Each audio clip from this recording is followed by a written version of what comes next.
Watu wamekuwa wakisema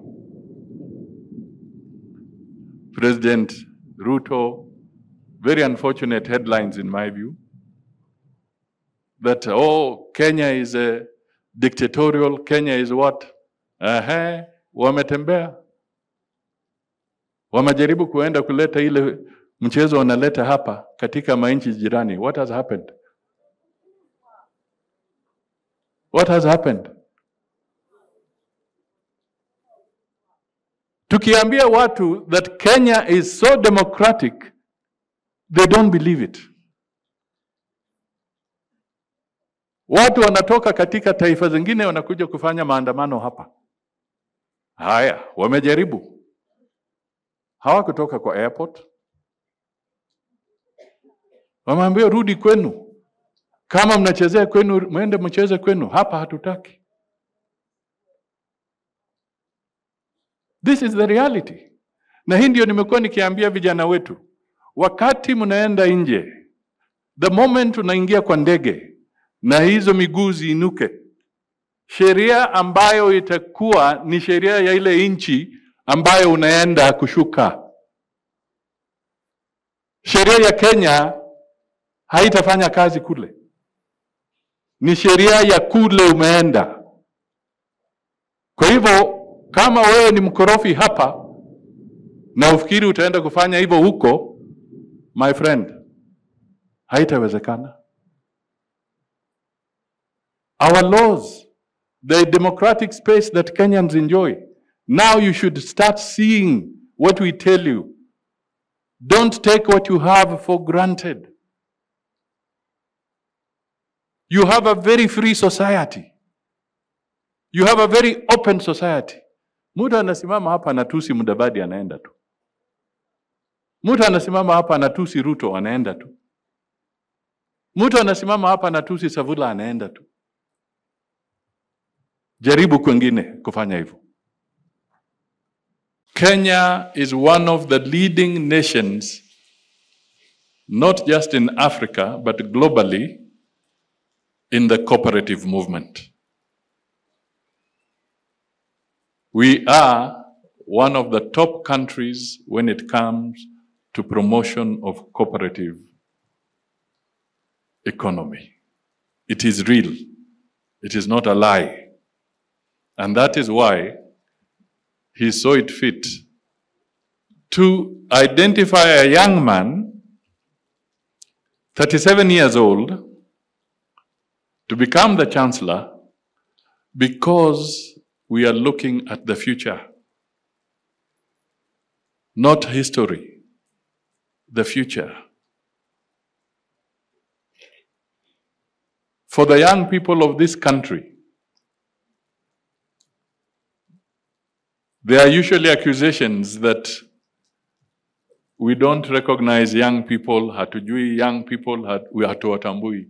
We are saying the future is the young people. That is why the cooperative movement, an economic engine, the training, the capacity building of that economic engine, President William Ruto has placed in the hands of a young Kenyan. Nobody wants a repeat of 2007 and 2008 elections, post-election violence. It is not something that we should try and threaten people with. We should not even contemplate going there. I was at Serena with President Ruto and others. We negotiated the peace that came after the post-election violence for 42 days in Serena with Kofi Annan, Mkapa, and Gracia Machel, the wife of the late Mandela. Sisi ndio tulikuwa tunazungumza to bring peace, to restore peace in this country for 42 days. How somebody who has had the privilege of rising to the position of deputy president can want to take us back to that episode is completely out of line and out of order. Don't seek votes by threatening people. Seek votes by selling your policies. Uza sera zako, wacha kutisha watu.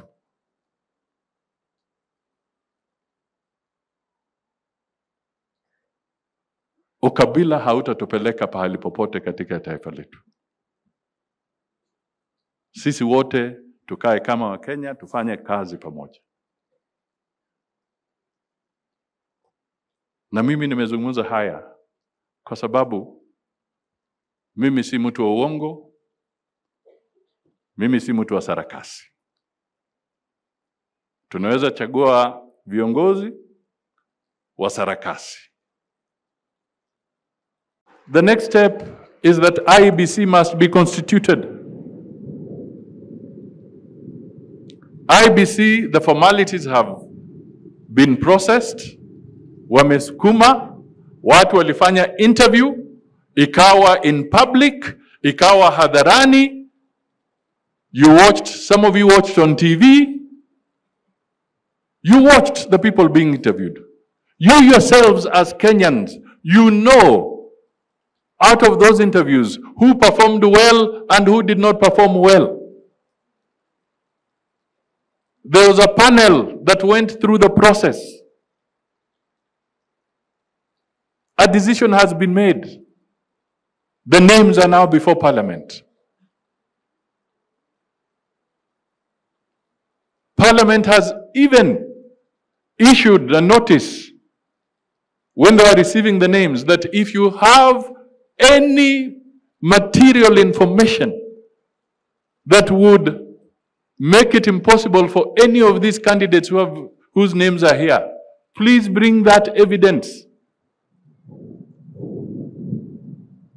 It is there. It's a process, step by step. Lakini we are seeing people who are getting worried. They want to delay elections. They went to court when the first process started. They said they wanted conversation, a dialogue. Dialogue was held. The process has started again. Through proxy, the same fellows are going to court to delay. Surely, you cannot have an IEBC of all tribes. You can only have an IEBC of the nation. We are 42 communities. If we are all to pull in our individual corner,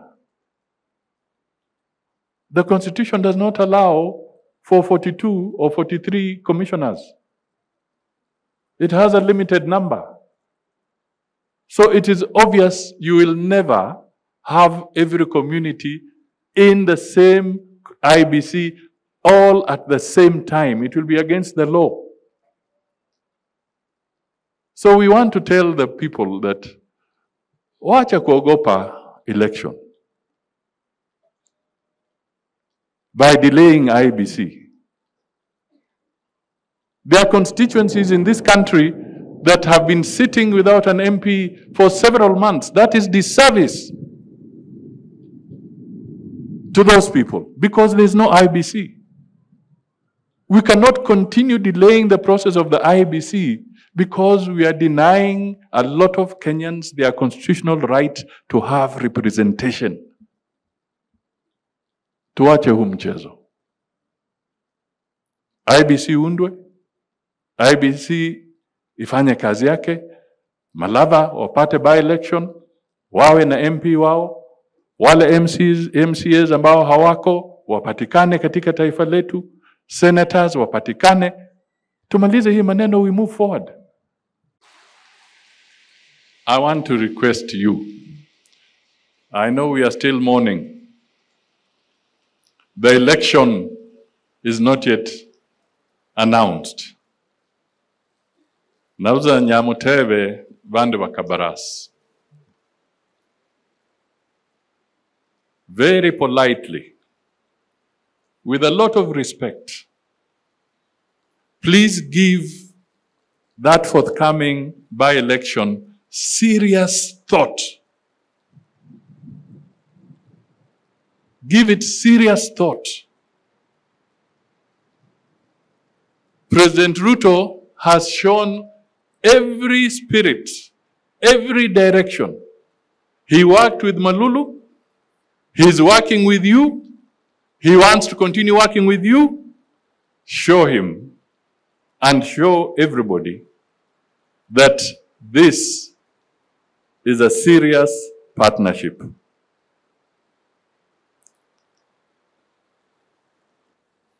Nyinyi watu wa Malava, I want to request you, please give this forthcoming by-election very serious consideration. It is not a comedy. Sio mchezo wa karata. It is the future of Malava. The future of the young boys and girls of this school, Chegulo.